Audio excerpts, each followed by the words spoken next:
Hello everyone. Today we're going to make a reaction to Geography Now Nigeria. Original instruction, I'll start the video. I'll be using the flag as the thumbnail. We have reached the Alright, powerhouse then. of Africa. It's Yeah? where Africans from all over Alright, migrate then. to make Tomorrow will something be of themselves. Rwanda. Ethiopia might be the wise monk master Then. that all Africans kind of respect, but And the Nigeria is finale kind will of like be the Ukraine. big guy, the kingpin, the Alright, final then. boss at the end of the game. But you don't have to fight the boss. You just Alright, have to then. make copacetic trade deals and learn some Alright, Afrobeat, and then. you're good. Okay. Let's learn about Nigeria. So, Everyone, I'm your host Barbs. Alright, Most then. people on Earth have probably heard of the country Nigeria in the back of their heads with little or no knowledge on where or what exactly it is. Well, you probably should, considering that it's the most populous country in all of Africa with like the most money. I talked to a lot of you guys in Nigerian geography for help on this episode. Obviously, we can't cover it all, but today we'll try to scratch the surface of this behemoth of a nation. Let's begin. Okay, political geography. Now, if you look at Nigeria on the map, it kind of has a sweet location. It's like the link between West and Central Africa where all the business happens. Oh, and totally unrelated, there's a town called Porno. First of all, the country is located in West Africa, bordered by four other countries with the Gulf of Guinea in the Atlantic Ocean just off their southern coast. The country is divided into 36 states and one federal capital territory for the capital, Abuja. Here you can also find the second busiest airport, Nnamdi Azikiwe International. Nonetheless, the absolute largest city, not only in Nigeria, but all of Africa, with a greater metropolitan population around 21 million, is Lagos, the former capital, located in the south along the coast, built on a lagoon. Here, the largest and busiest airport most people fly into, Murtala Muhammad International Airport, can be found just on the northwest side of the city. Otherwise, the second largest city is Kano, all the way up north, in a state that shares the same name as the city, Ibadan, which is part of the Oyo state, just a short distance from Lagos. The country is also the hub and endpoints to the numerous trans-African roadways that cross the entire continent, such as the West African Coastal Highway that is set to complete in Liberia, the Lagos-Mombasa Highway that is still being built to cross over to Kenya, then the Trans-Saharan Highway, which is set to connect to Algeria in the Mediterranean. Apart from that, they also have a network of railways. However, due to decline and neglect, the only line that operates regularly is the Lagos-Kano line. Finally, like many other African nations, the coast doesn't really have too many natural harbors, as the land is serrated with choppy river estuaries that are hard to build on. Nonetheless, Lagos got really lucky with the lagoon, which is why they have the largest and busiest shipping port in West Africa, the Lagos Ports Authority, which is not only an important point of trade for Nigeria, but also their landlocked neighbors up north, like Chad and Niger, that depend on business access to the ocean. All the states of Nigeria were pretty much formed out of three original region states after independence, but then over time it kind of went like this. Why do I have to get clumped in together in the same state with this tribe? We have nothing in common. My tribe has a specific historical claim to this allotted region. Can we, have it for ourselves? Why does Lagos get to be the capital? We need to build a new one in the center of the country. I want to be my own country! Africa 101, you know the deal. We've discussed this many times. And to explain a little further, Ken, why not just take it? Go ahead. All right, cool. The country is a middle income, mixed economy. Okay, thanks, Mom. The country is a middle-income, mixed-economy, emerging market nation. On top of that, although the country is a federal presidential republic, it's important to note that they do have many constituent tribal kingdoms, chiefdoms, and emir states. They are ruled by traditional monarchs that don't actually hold government power, but are rather cultural figureheads with high influence. You can see many of the palaces of the monarchs either from the past or currently still in use today all over the country. These palaces are very important as they give you a glimpse into the past. They tell a story about how a country operated with independent states prior to colonization. Okay. Alright then. Okay, and speaking of cool places in Nigeria, some notable spots you guys, Nigerian geography suggested we mention include places like these famous rocks, the Three Elders statue, the National Theater and Museum, the Badagry Slave Museum, Benin City National Museum, the National War Museum, Millennium Park. There's so many theme and amusement parks. For some reason, there's a house with an airplane on it, the New Africa Shrine, the Nikkei Art Gallery, the Alok Ikom monoliths, and finally, Osun Osogbo Sacred Grove. It's actually a UNESCO heritage site, and that's just the tip of the iceberg. We're just getting started because there's a little secret resource Nigeria has that we will discuss in...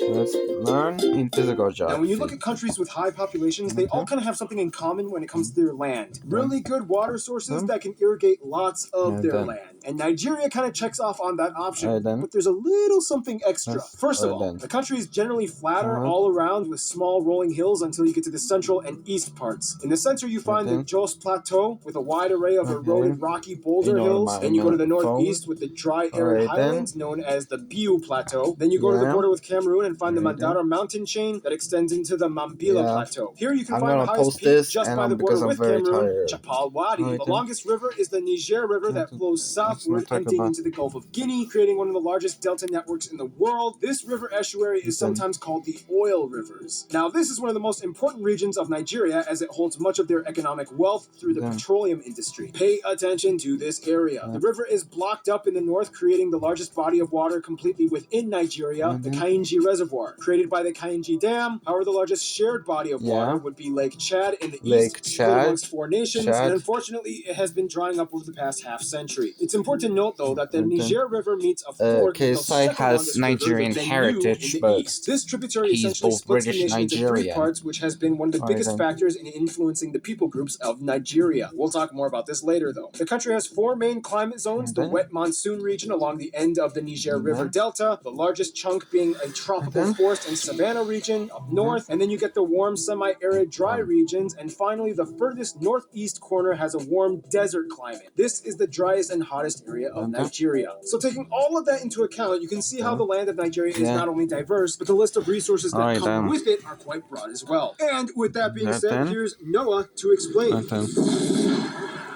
All right. Now, as mentioned, Nigeria is the largest economy in Africa, surpassing the $1 trillion GDP purchasing power parity mark. It is labeled the Botswana is country, also or one of the rich, 11 probably. growth potential economies that the world is watching. However, it is important to note that the country still has a lot of confusing disparities that conflict with each other. That's kind of like this. Hey, I mean, we only have about a 15% debt to GDP ratio, which is not bad considering our size. You know, we're generating more on average than we spend. Yeah, but there's large gaps in wealth distribution. The average if I did GDP per capita hovers around Rwanda, that would be the last 6,000 a country year that or starts so, with an and R, somewhere since over I did a third Russia of and the country falls Romania. within the poverty line. Hey, for the African continent as a whole, 6,000 years is not too bad, okay? We are the largest petroleum and crude oil provider in Africa, 12th in the world. We've diversified our revenue sources and eliminated our bilateral debt under the Paris Club. Yeah, but our agriculture sector has not caught up with the domestic demand and population growth. We have too much of a fixed dependence on the petroleum and energy sector. And it's like, what, 78% of our exports? Which, by the way, has polluted our river systems and caused insurrection groups in the south. Way to go at handling that. Will you just shut up and be happy we're making more money? Will you just, shut up and manage the money better? Look at Nigeria. They really are blossoming into a world market player,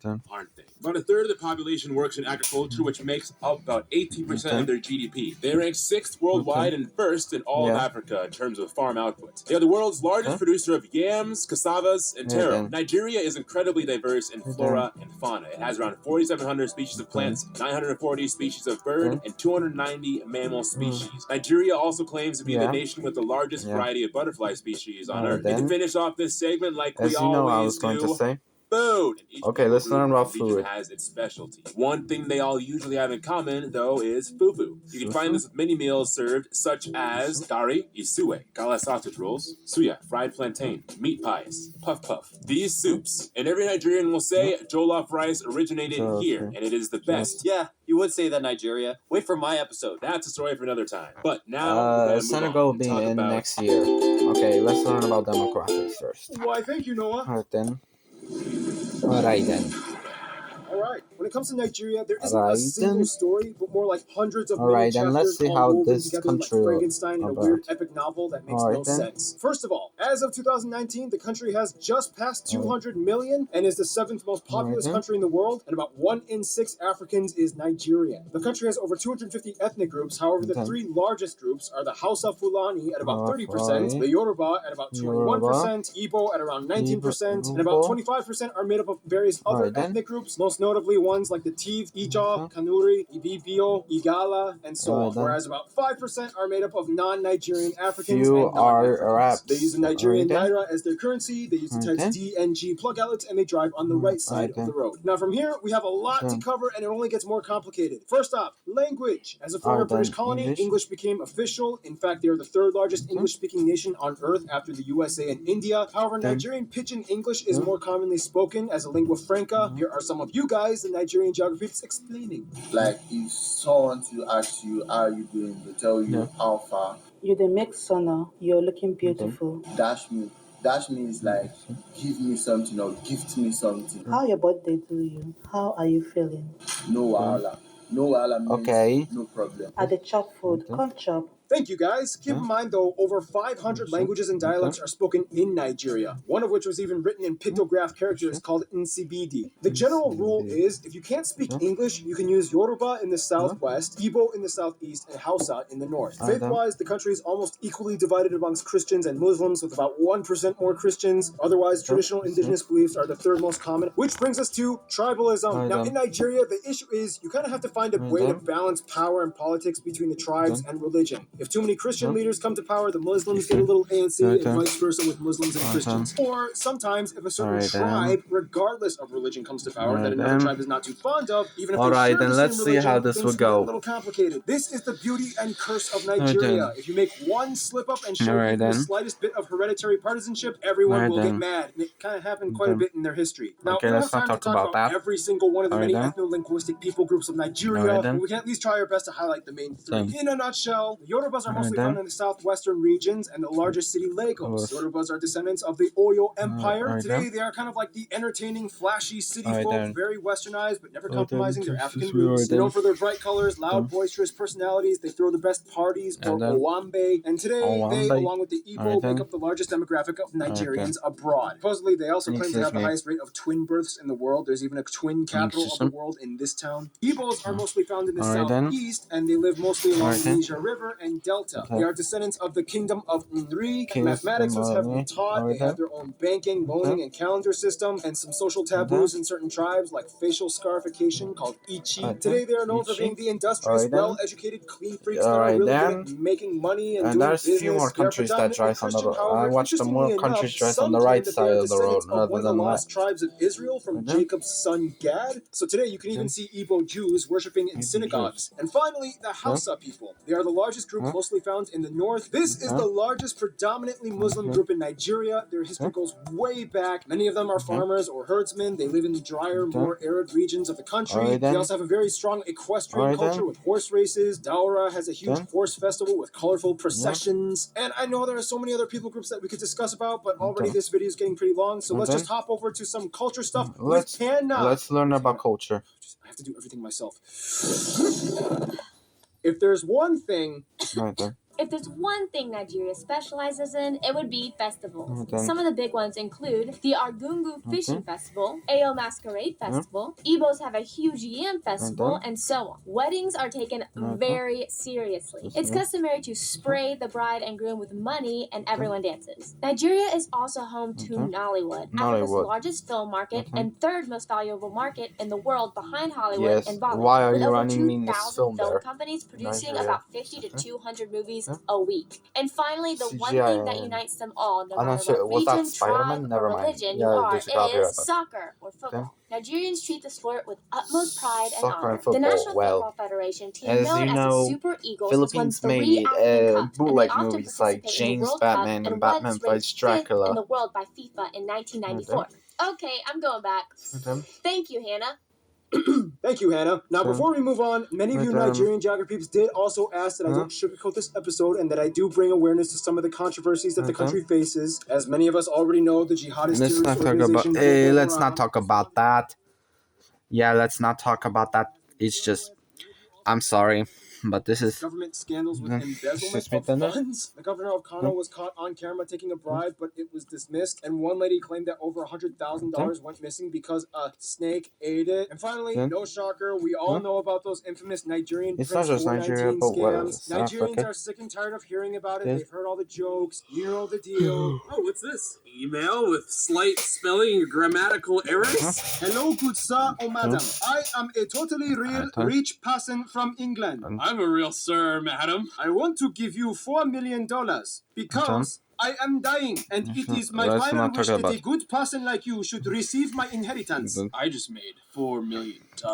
However, all my money is in a box guarded by my good friend in West Africa. That totally makes sense. That accent, so non-suspicious. Therefore, all I ask is that you pay the shipping fee of $500 to send this box over to you. Pay $500 and make $4 million? It's so good and it's true. Sincerely, a totally real rich British person. Wait, first they said England, and now they say they are from British. Something doesn't make sense. And then Who needs the dark web when you have Craigslist? Otherwise, we gotta move on. History. In the quickest way I can summarize it, Nok culture, Oyo Kingdom. Meanwhile, the empires of Benin and Edo people are going on. Bam! Hausa kingdoms. Meanwhile, Kingdom of Uri is going on. Igala and Jukun kingdoms just up north. Some intertribal fighting. Europeans make first contact. Slave trade. Sokoto Caliphate took over in the north. British take over Lagos. Later, southern Nigeria. Then they take over the Sokoto Caliphate. Indirect rule to native rulers. 1960 independence. Oil is discovered. Civil war. Assassination of this dude. That led to a series of coups and counter coups. Oil crisis with insurgent groups in the 2000s. New Hausa president voted in. They surpassed 200 million people. And here we are today. I asked you guys, the Nigerian geography peeps, to give a list of some of the most notable people from Nigeria. And here are some of the people you mentioned. Queen Amina, Benjamin Nnamdi Azikiwe. There's a ton of musicians like these people. However, one of the most notable ones is probably Fela Kuti. His mom was actually a chief and arguably even more famous than him. A ton of soccer players and pretty much anybody on the national team, the Super Eagles. A ton of basketball and U.S. football players. Emmanuel Ifeajun, Anthony Joshua. So many actors like these people. I'm sure you've probably heard of many of them. Ngozi Okonjo Iweala, Ameo Adadavo, Margaret Ekpo, Agbani Darego, Sir Lois Odumegu, Aiko Dangote, and there's a ton of famous writers like these people. However, the most famous one is probably this guy, Professor Wole Soyinka. Whew, yeah, lots of famous Nigerians. They're all over. And speaking of all over, let's discuss the way they interact with the rest of the world, shall we? Okay, let's learn about the friends one.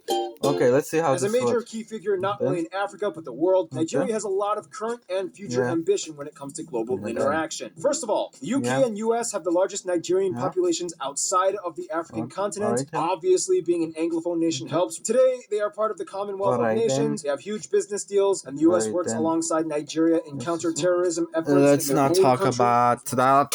In Asia, China and India are vying for more partnerships. India is their largest export partner. About 20% of all of India's crude oil comes from Nigeria. However, China is the largest import partner. In 2006, former President Hu Jintao visited Nigeria and signed a memorandum of understanding to establish strategic partnership deals, and they have supported Nigeria's bid for a seat in the UN Security Council. As a founding member of the African Union, they've always been an important link African to the Union, there's European Union, and there's structure. African They generally Union. get along with all their West African neighbors. It probably depends on who you ask. On the borders, Benin and Cameroon have the most Nigerians living outside of Nigeria. For Benin, many of them are Yoruba, and much of Benin's economy depends on Nigeria as well. In Cameroon, many of the eastern tribes like the Ibibio are found. However, there's a little bit of tension over oil rights in the Bakassi Peninsula back in the early 2000s. Nonetheless, most Nigerians I have talked to have said that in the end, as much as they love competing and mocking them, Ghana is probably the best friend with such a long love-hate relationship. Not only do they share much historically in trade and colonial ties, both being under the British, they are also both English-speaking and have lavish ancient kingdoms and traditions. They also love to try and outdo each other in everything: sports, money, prestige. It's a total reputation bluff. Nonetheless, on a personal level though, when a Ghanaian and Nigerian meet each other, there's just this immediate click that nobody can quite describe. They love each other, they get each other, and hands down, they will always be there for each other in the end. In conclusion, you cannot talk about Africa without mentioning Nigeria. It has played such a key role in molding much of the entire continent. It's big, it's loud, it's crazy, it's colorful, it's musical, it's hardworking, it's got quite a story. Stay tuned! Norway is coming up next.